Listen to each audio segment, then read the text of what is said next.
Super Singer Junior 10ல Duck Developers Trusted Home Partner வழங்கும் Celebrating SPB Sir பார்த்துட்டு இருக்கோம். SPB Sirக்கும் super singer மேடைக்கும் பயங்கரமான connection இருக்கு. அவர் இருக்கும் போதெல்லாம் வந்து எல்லா சீசன் ஆஃப் சூப்பர் சிங்கருக்குமே வந்திருக்காங்க, பார்ட்டிசிபேட் பண்ணியிருக்காங்க.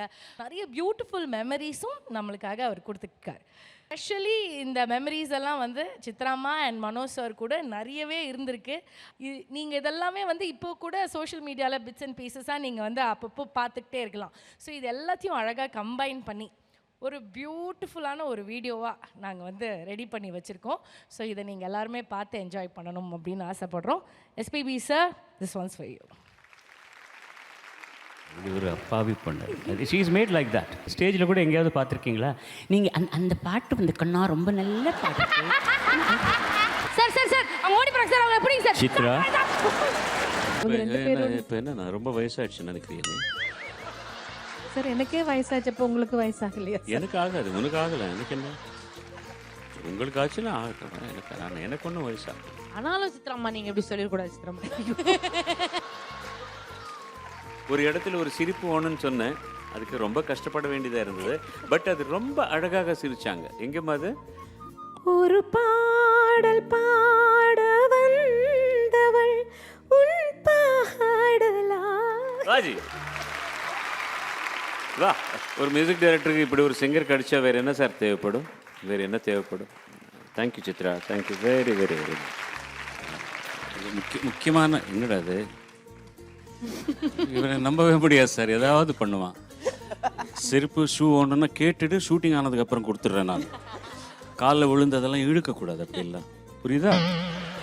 பாட்டு பாடுறேன், சும்மா இல்லைங்க. மூச்சு விடாம மூச்சு விடாம நீங்க. ஆமாம், நடந்தாலே மூச்சு வாங்குது. இது சத்தியமா என்ன சொன்னதாக தெரியலண்ணே. அது அப்போ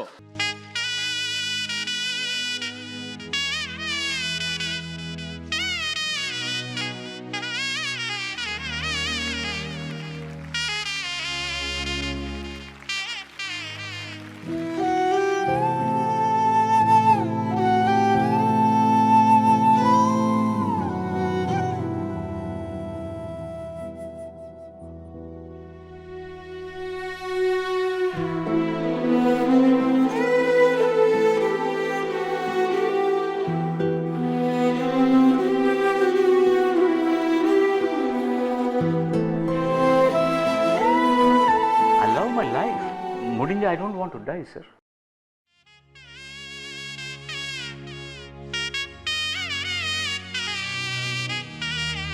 இப்போ சத்தியமா நான் சொல்லலாம், இது இது என் பல்லவி எப்போது வேதமாகுமோ,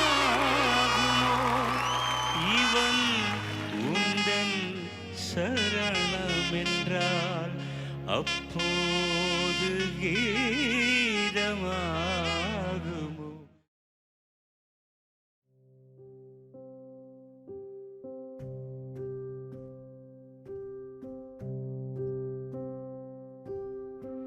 ஒரு 35 வருஷம் அண்ணனோட,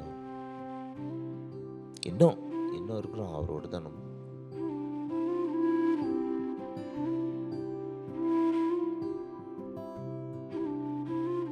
மனோ சார் எத்தனை வாட்டி அவ்வளோ அப்படி உங்களுக்கு கிஸ் கொடுத்துருப்பாரு அவரு.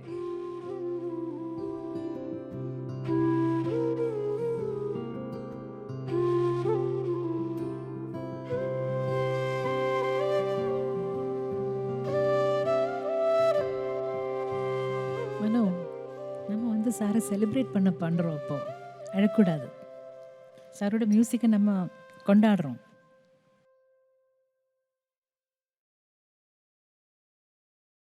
இதெல்லாம் பார்க்கும்போது ரொம்ப நிறைய ட்ராவல். நானும் மணி நாங்கள்லாம் ஆல்மோஸ்ட் என்ன 14 வயசில் என்னை வந்து எம்எஸ்வி சார்கிட்ட அசிஸ்டண்ட்டாக பார்த்தவர். அதுலேருந்து அவர் கூட ட்ராவல், நிறைய ஷோஸ்க்கு நான் அவர் சூட்கேஸ் கொடுத்து பின்னாடி போவேன், காலை முக்குவேன், எவ்வளவோ மூமெண்ட்ஸு. எங்கள் அப்பா விட அவர் கூட தான் அதிகமாக ட்ராவல் பண்ணேன் நான். கண்டிப்பாக இருக்கும், எதுக்கு இருக்காது பெயின். பட் அவருடைய blessing எல்லாம் இருக்குது.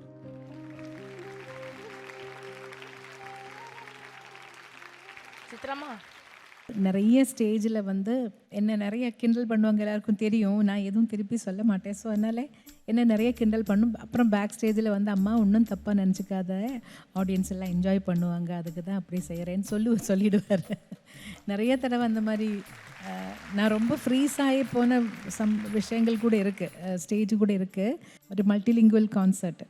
அப்போது ஒரு தெலுங்கு பாட்டு பாடியாச்சு, அடுத்தது ஒரு மலையாளம் பாட்டு. அது என்னோட சோலோவாக என்ன பாட சொன்னார். அப்போ சரி பாடி முடித்து சார் போயிடுவாருன்னு நான் ஸ்டேஜில் வெயிட் பண்ணுறேன். சார் போகாமல் நின்றுட்டுருக்காரு. ஐயோ எதுக்கு நிற்கிறாரு, ஏதோ என்ன செய்ய சொல்ல போகிறாரு, எனக்கு ஒரு அப்படின்னு ஒரு பயம் இருந்தது.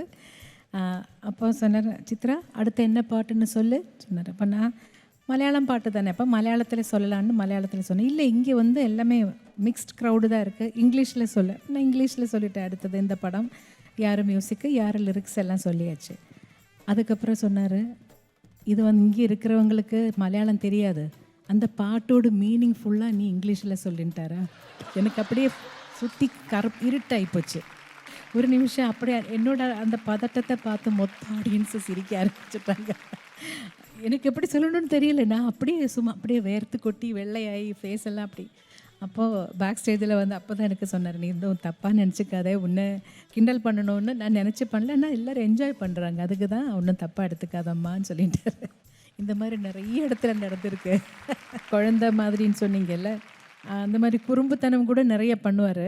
ஒரு தடவை மியூசிக் அகாடமியில் நான் ஸ்வர்ணலதா மின்மினி நாங்கள் எல்லாம் ஒரு ரோயில் இருக்கோம். எங்களுக்கு பின்னாடி Mano, SPB sir, Malaysia Vasudevan sir, இவங்க எல்லாம் அப்படியே உட்காந்துருக்காங்க. சும்மா சேரை போட்டு இப்போ இவங்க பேசிகிட்டே இருக்காங்க. இப்போ ஜானகி அம்மா எதுக்கோ என்ன இப்படி கூப்பிட்டாங்க. நம்ம அடியில் பேகு புக்கெல்லாம் கையில் வச்சுருக்கேன். அப்படியே எந்திரிச்சு போய் அம்மா கிட்ட பேசிட்டு அப்படியே திருப்பி வந்து உட்காந்து என்னோட சேரை இழுத்துட்டாரு. நான் டப்போகணும் கீழே விழுந்துட்டேன். இந்த மாதிரி எல்லாம் கூட நடந்திருக்கு. மனோவில் இருந்தார் அன்னைக்கு. அப்போ சொன்னார், ஐயோ நீ பார்க்காம உட்காருவேன், நான் எதிர்பார்க்கல அம்மான்னு சொன்னார்.